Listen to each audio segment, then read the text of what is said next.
guys, welcome to Stefan Eats. Today's a really special episode. We're gonna go to a really cool new restaurant. This is a restaurant that we've been wanting to go to for quite a while. A new arrival onto the Vancouver scene. We are cold, my hands are a little bit freezing. And I think we're gonna be ready to go inside very soon. Place is called Straight and Marrow. Anything with the name Marrow in it, I am completely down for. So anyways, really excited, let's go.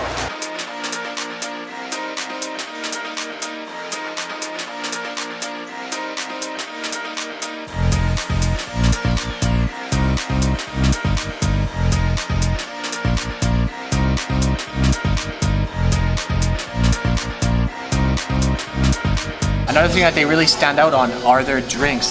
Their cocktails look really unique, using some really cool ingredients. And what's really cool and obviously really important, especially now in this time, is the fact that they're using liquor and also some alcohols from distilleries around this area. So what I have here is called the Fat Panda. So what this is using a rye called Butterwash Mongrel. So this is actually a rye that comes from a distillery that's just a couple blocks down this way. Cheers to a great start of a meal. I like that quite a bit. Yeah, very nice and tart. Almost reminds me a little bit of, oh yeah, I can definitely taste the mezcal. A little bit of that smokiness. And yeah, very tart. Just exactly my type of drink. Not that much sweetness. Oh, and the pandan syrup, I can taste it at the end. It's a drink you just saw it being made with obviously the flames and the bit of time that's been burnt a little bit. This is called a Rey The Fuego, which translates pretty much into King of Fire. And you have a tequila, you have grapefruit, you have this, obviously this thyme right here. And I think you have paprika, smoked paprika salt.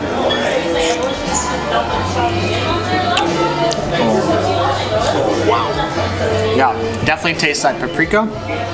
A little bit of sweetness. You taste the grapefruit. The grapefruit's not too sweet once again, but it's a sensory overload because what's happening is because of the fact that they burnt the thyme, you get this scent which kind of translates into the taste buds. Another really unique drink, and yeah, I'm not sure. These are both equal in terms of favorites. The first dish, lamb sweetbreads. I don't think I've had sweetbreads before, but normally they're veal sweetbreads. So lamb sweetbreads, super unique.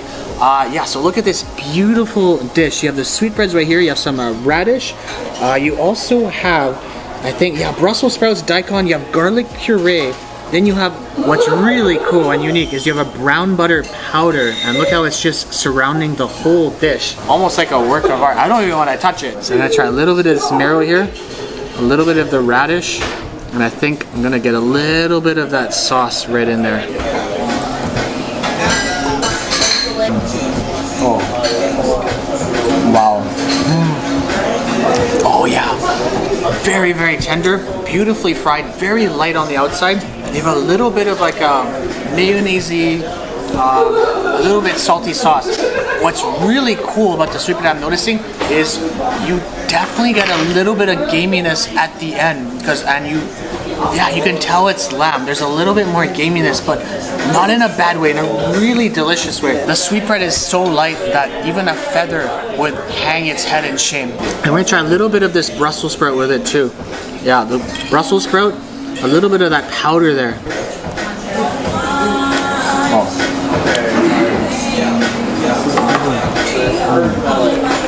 Wow. So next dish is frog and grits. When have you ever heard of frog and grits? So I'm actually really excited because you don't have grits very often, especially in Vancouver. So anyways, look at this beautiful crispy fried frog. I think it's a frog leg. Then you have the grits, and then on top of that, you have lardons, which are kind of just like bacon, garlic scapes, and green onion. On top of these beautiful grits. And you also have a Creole sauce. So anyways, I'm gonna grab, I think this guy right here. I'm gonna mix it a little bit with those grits. Oh, and that beautiful garlic scape.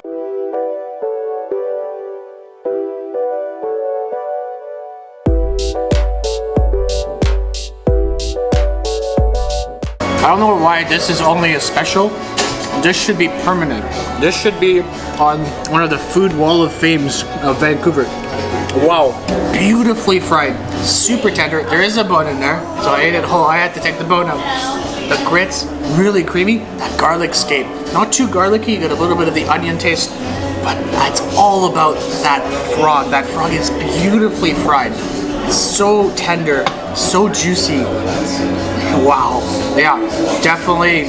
Yeah, just come here and get it before they take this thing away. What's a frog's favorite tea?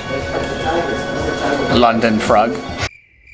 Next dish now is mussels, but what the real unique ingredient that you'll find here is the blue cheese cream sauce. I've never had a blue cheese cream sauce with mussels. And then you have this bread, I think it's deep fried. And then you have these celery ribbons right on top there.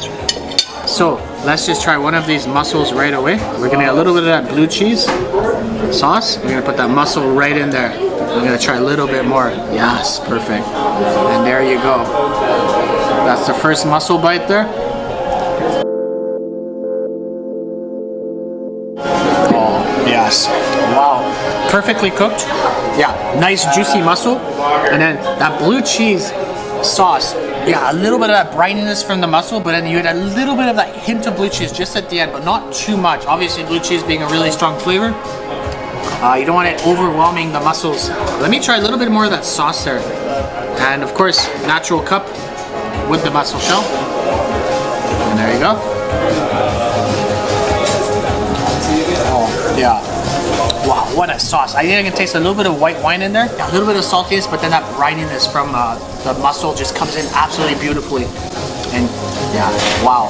You would never think that blue cheese and seafood would go together, but just absolutely harmonious dish. Just wow, yeah, really, really good. Here, you have what's called the KFC. Now, they're Korean fried chicken oysters. Now, the chicken oysters are a special part of the chicken that's supposed to be really tender. Look at these beautiful bits of small chicken oysters. So I'm gonna try a little bit of this. The rice which has been charred. Look at this charring. Wow, look at that. Oh, this rice. Oh, a little bit mushy there. Yes, perfect. And maybe a little bit, yeah, you know what? I'm gonna grab a vegetable. One vegetable in my life. There you go. Yes, perfect. That'll be the first bite right there.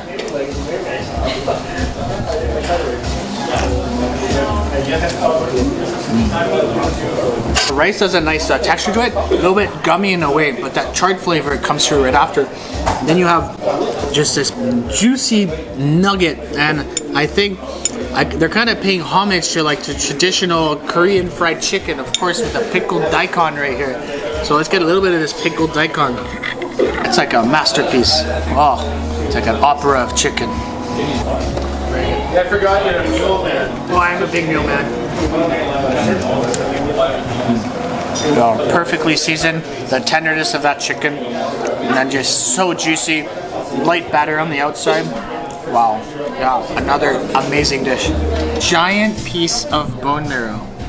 And the toppings, I mean, you'd think the bone marrow would be enough. No, they put chicken, crispy chicken skin on it. They put porcini dust and pickled mushrooms.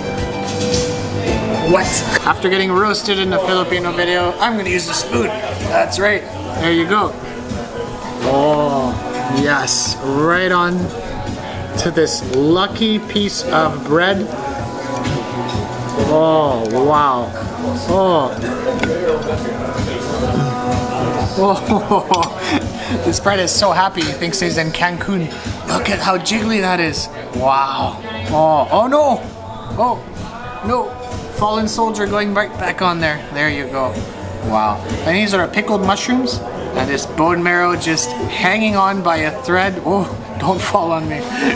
Yeah, absolutely beautiful. Thank you.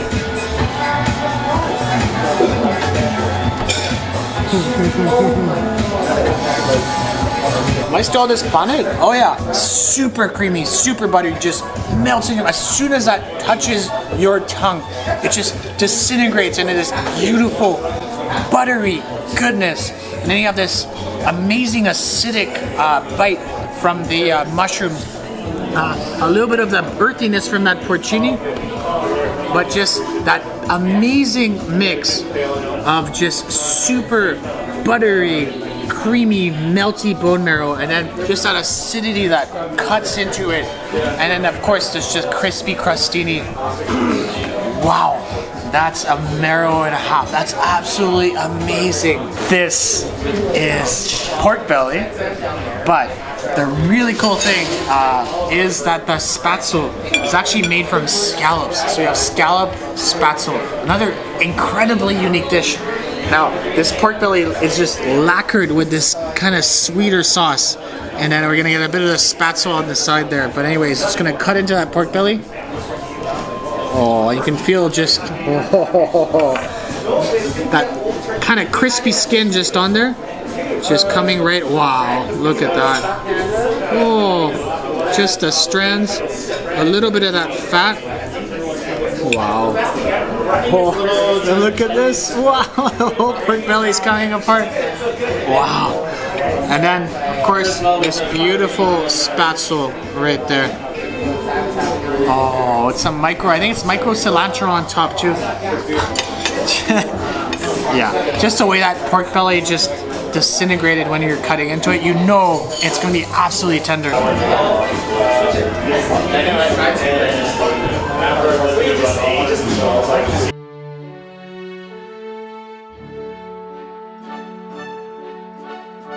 Yeah, probably one of the best pork bellies in the city. Wow. You can taste the pork. You get a little bit of texture from the pork, melty, fatty bite, a bit of crispiness from the skin, which just also disintegrates onto your tongue. And then you get this beautiful spatzel, which is still a little bit neutral, like kind of buttery. And I'm gonna try the spatzel by itself. As hard as it is, I still want to put some more pork with this spatzel, but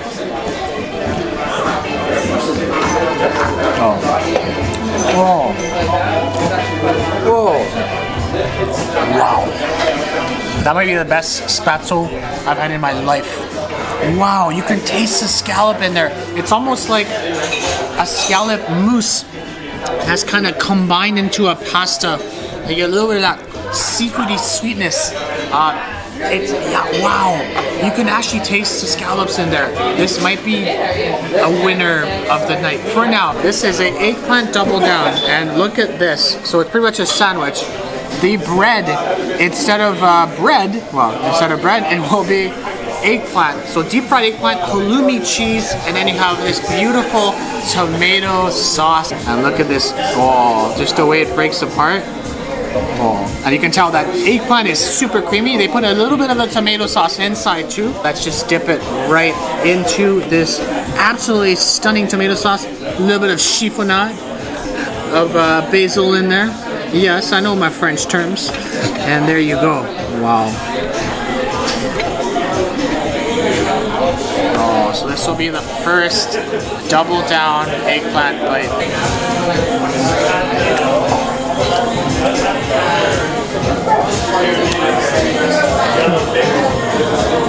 Very light sauce, and of course you get this beautiful cheesy. Oh, look at that! Wow, I didn't think I was gonna get a giant cheese bowl from that. Oh, let's see how long this goes. Wow. Okay. Welcome to the Grand Cheese Railroad. I like the way they cook the eggplant because it is kind of bread-like, so it still has a bit of texture, not too creamy. And you can taste a bit of that, a little bit of eggplant flavor, and in between it's just this cheesy kind of goodness. The halloumi cheese has somehow just melted quite a bit. And of course, with a little bit of more tomato sauce, you know what I'm gonna do? I'm gonna open this up. I think I'm gonna sauce it a little bit more. I think that's what it needs, a little bit more sauce. Yeah. So let's rehydrate this guy here. Oh, yes. One of the better sandwiches you can have in life. This is a rabbit gnocchi. I think there's some butternut squash in there. There's some lardon again, so these are like kind of sausage, or not sausage, it's more like bacon bits. And what's really cool is they took an egg, they cooked it, dehydrated it, and then since it's a little bit hard, they then shaved it on top. So that's another really cool touch to this dish. And wow, I think the gnocchi are gonna be the highlight, of course. So let's just break this apart a little bit. Go away, salad. Oh, and you can see the rabbit right there. Yeah, so we're gonna have a big piece of rabbit. And I think, yeah, you get this butternut squash on the side. And I'm gonna get a little bit of this bacon. Let's go.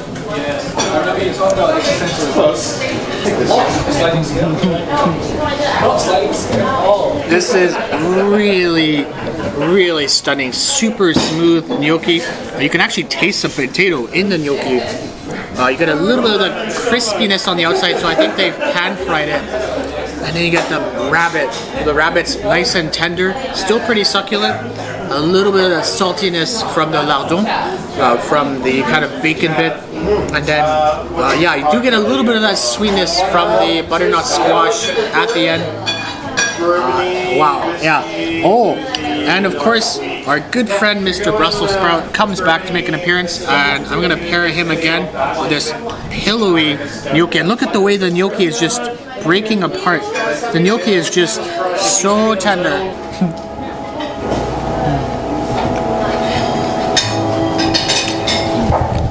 How do rabbits travel? A airplane? This is beef tongue, I think. Wagyu. Beef, oh yeah, so this is also Wagyu, yeah. This is beef Wagyu tongue. It's on top of this root vegetable risotto. I don't think it's quite a traditional risotto. It looks like it's mostly just chopped up root vegetables which act as the rice. And of course you have these beautiful bits of, I think this is some more of the beef. Oh, this is the beef cheek. And then look at this beautiful beet. Just a great, just vibrant color in there. And of course I'm gonna cut, oh, there's two pieces. So yeah, we're gonna get a little bit of this tongue. Zero effort to get your fork in there. And of course, just a giant one biter. This is what we do here. Let's go. Like a beautiful meat ballerina.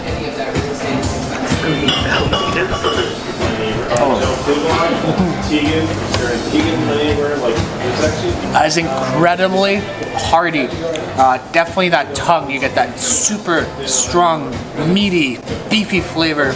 The root vegetables are a little bit sweet. It almost tastes like a stew, but without the kind of liquid in there. If your soul is hurting, if your soul is cold, get this beef dish, this dish. Oh, it's so tender. Once again, the beef cheeks, and yeah, I actually really like the vegetables in there too. I also have this chocolate tuile, which is vegan, you know, but then it's cancelled by the fact that you have this chicken liver mousse on there, and also duck fat icing sugar. Pretty cool. I think you have some blackberries here. Oh, hello. Oh, look at that color. Just a beautiful top. Whoa. Yes. I'm gonna break this guy in half. Put you right on there. Wow. And there you go. So this is not my drink. This is my bud Sean's drink. It's on the menu, probably still on its bar. Oh. So it's rye whiskey day. Wow. Just that super intense dark chocolate flavor. I did taste the chicken liver mousse, and it adds a little bit of a saltiness to it. You don't really taste it because it kind of blends in with that chocolate, but a really cool flavor in there. Wow, but that chocolate terrine is to die for. That is a dish and a half. Blood orange panna cotta. Then you have some olive oil orange cake. Look at that panna cotta. Oh, a little bit of that bread on there. Bloop. No, we've debated a few things. Whoa. That's a giant explosion. Definitely very creamy. You got a little bit of citrus in there. Anything that's custard, of course, just a giant fan. Yeah, what a dessert. Wow.